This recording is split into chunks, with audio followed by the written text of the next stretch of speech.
अस्सलाम वालेकुम जी। आज आप लोगों के लिए बना रहे हैं आप ही की रिक्वेस्ट पर फ्रूट केक बनाना। ये वो केक है जो कि हमारी बेकरीज में बहुत ज़्यादा मिलता है, पाकिस्तान हो चाहे इंडिया। चीज़ें आपको दिखा देते हैं। ये है, आपको इसके लिए चाहिए होगा प्लेन फ्लावर यानी कि मैदा। आपको चाहिए कास्टर शुगर, इसके लिए बारीक पिसी हुई चीनी, पाउडर नहीं है। आमंड मील आपको चाहिए यानी कि बादाम का जो है आपको मिल जाता है बिल्कुल पाउडर के फॉर्म में ईजिली। मक्खन यानी कि बटर चाहिए होगा, मैं सॉल्टेड इस्तेमाल कर रही हूँ। इसमें जाएगा थोड़ा सा आमंड एसेंस यानी कि बादाम के एसेंस, वनीला एसेंस जाएगा, बेकिंग पाउडर, अंडे यानी कि एग्स। गार्निशिंग के लिए थोड़े से यहाँ पे आप देख लें शेव्ड आमंड्स हैं, ये आप घर पे खुद भी काट सकते हैं अगर आपके पास ये नहीं है। बीच में जो फ्रूट डाल रहे हैं वो है रेजन्स, डार्क रेजन इस्तेमाल कर रहे हैं, थोड़े गाढ़े रंग के जो होते हैं। चेरी इस्तेमाल कर रहे हैं, दैट्स ग्लेज चेरी, जिस पे हल्का सा ये शीरे में होता है। मिक्स्ड पील इस्तेमाल कर रहे हैं इसमें, और जाएगा थोड़ा सा दूध। आप यहाँ पे देख सकते हैं कि ये सिंपली जो ब्रेड का लोफ का टिन होता है वो है। इसको अपने बहुत अच्छी तरह ग्रीस कर लेना है। अवन को आप प्री हीट कर लेंगे 15 मिनट पहले, जो कि आपको हमेशा बताते हैं कि 350 फ़ारेनहाइट होगा, 180 सेंटीग्रेड, गैस मार्क 4। तो आपको दिखाते हैं कि इसको बनाना किस तरह है। सबसे पहले आप क्या करेंगे, एक अलहदा बोल लेंगे, उसमें आप डालेंगे जो कि आपका प्लेन फ्लावर है यानी कि मैदा। हम इसको छान रहे हैं, यहाँ पर बेकिंग पाउडर चला गया और इसको पहले थोड़ा सा छान लेते हैं क्योंकि ज़रा थोड़ा जो मेरा कप है मैं छानने वाला ज़्यादा भरा हुआ है। उसके बाद बीच में आप डाल लेते हैं बादाम पिसे हुए जो होते हैं यानी कि आमंड मील इसे कहा जाता है। आसानी से आपको अब्रॉड में मिल जाता है। अगर आपको इंडिया पाकिस्तान में नहीं मिलता है तो आप घर में सादे बादाम जो हैं उसके छिलका उतार करके आप इसको यूं पीस सकते हैं। तो इसको अच्छी तरह आप मिक्स कर लें, छान लें और एक साइड पे रख लें। सबसे पहला काम हम क्या करें लगे, एक आप साफ बोल लेंगे, उसमें आप डालेंगे मक्खन जो कि रूम टेम्परेचर बिल्कुल सॉफ्ट होना चाहिए। इसे आप बीट करेंगे तकरीबन 1 मिनट दे दें और फिर आपको दिखाते हैं नेक्स्ट क्या करें। मक्खन को बीट कर लेने के बाद इसमें आप ऐड करते हैं जो कि आपकी शुगर है, और चीनी डाल लेने के बाद आपने इसको अच्छी तरह बीट करना है फॉर अबाउट 2 to 3 मिनट्स यानी कि 2 से 3 मिनट।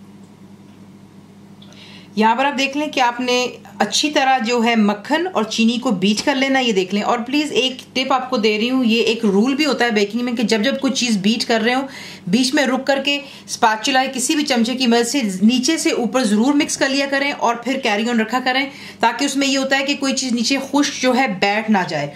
यहाँ पर हम क्या करेंगे, एक एक कर कर आप डालेंगे आपके यहाँ पर जो कि आपको अंडे दिखाए हैं और आप इन्हें अच्छी तरह बीट कर लेंगे। एक अंडा डालें, बीट करें, दूसरा अंडा डालें, बीट करें, इस तरीके से। ये देख लें, जब आप एक एक कर कर अंडा डालेंगे तो आप देखेंगे कि जैसे आपको लगेगा कि ये बिल्कुल अलहदा हो रहा है, जैसे फटा हुआ दही होता है। लेकिन परेशान मत होइएगा, इसका टेक्सचर यहाँ पर कुछ यूं ही दिखेगा। जैसे जैसे आगे इसमें मैदा डालेगा, तमाम चीज़ें डालेंगी, इंशाल्लाह बिल्कुल परफेक्ट हो जाता है। उसके बाद यहाँ पर हम ऐड कर रहे हैं जो कि आमंड एसेंस है, जो बादाम के एसेंस होते हैं, वनीला एसेंस जा रहा है।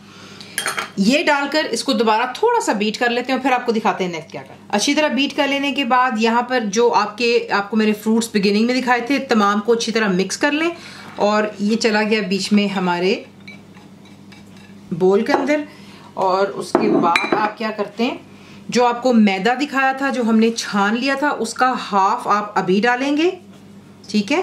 और फिर आपको दिखाते हैं कि इसको हाफ डालने के बाद आप करेंगे यहाँ पे इसको बीट, और फिर आपको दिखाते हैं नेक्स्ट क्या करना। ये देख लें, यहाँ पर हमने इसको किया बीट। उसके बाद जितना भी आपका बकाया का फ्लावर रह गया हुआ है मिक्सचर वो डालेंगे, और जो आपको दिखाया था दूध इसके अंदर में वो चला जाता है। अब इसे अच्छी तरह बीट कर लेते हैं और फिर आपको दिखाते हैं आप क्या करेंगे उसके बाद। यहाँ पर देख लें तमाम चीज़ें मिक्सअप हो गई नहीं है। देखिए इसका बैटर जो होता है लिक्विड ही नहीं होता है। प्लीज़ परेशान ना हो जाइएगा कि इसका बैटर इतना थिक हो गया है, मैं क्या करूँ। अगर आपको बीट करते वक्त प्रॉब्लम हो कोई बात नहीं, जितना बीट होता है आप कर लें। बाकी अच्छी तरह आप एक स्पैचुला की मदद से चीज़ों को मिक्स कर लें ताकि बीच में जो है खुश्क चीज़ें तमाम जो है वेट इंग्रीडियंट्स के साथ में मिक्सअप हो जाती हैं।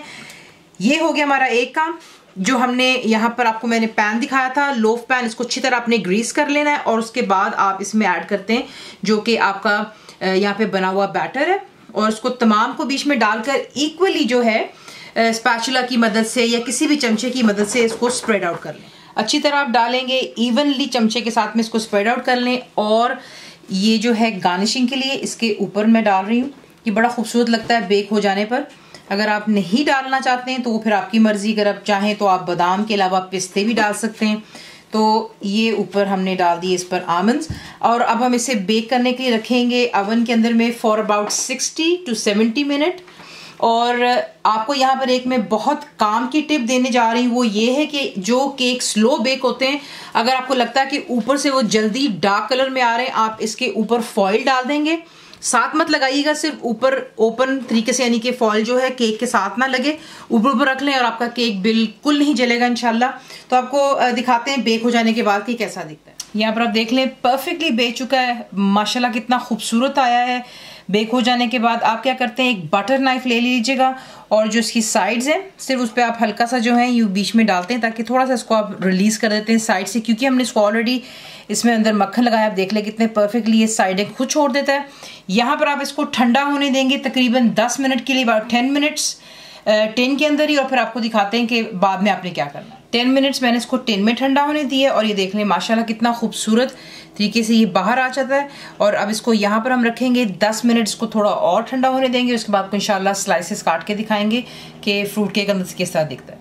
बेक हो जाने पर देख लें आपको स्लाइसेस काट करके दिखा दिए, ठंडा हो गया। देखें जब आप इसको बेक करेंगे ये थोड़ा सा क्रिस्पी होगा, लेकिन अगले दिन जब आप इसको सर्व करेंगे तो इंशाल्लाह ये बिल्कुल सॉफ्ट हो जाता है। तो फुल रेसिपी के लिए आप जाएंगे मेरी वेबसाइट पे which is cookWithFaiza.net पर। जरूर बनाइए, आपको कैसा लगा दुआ में याद रखें, and thank you for watching the video.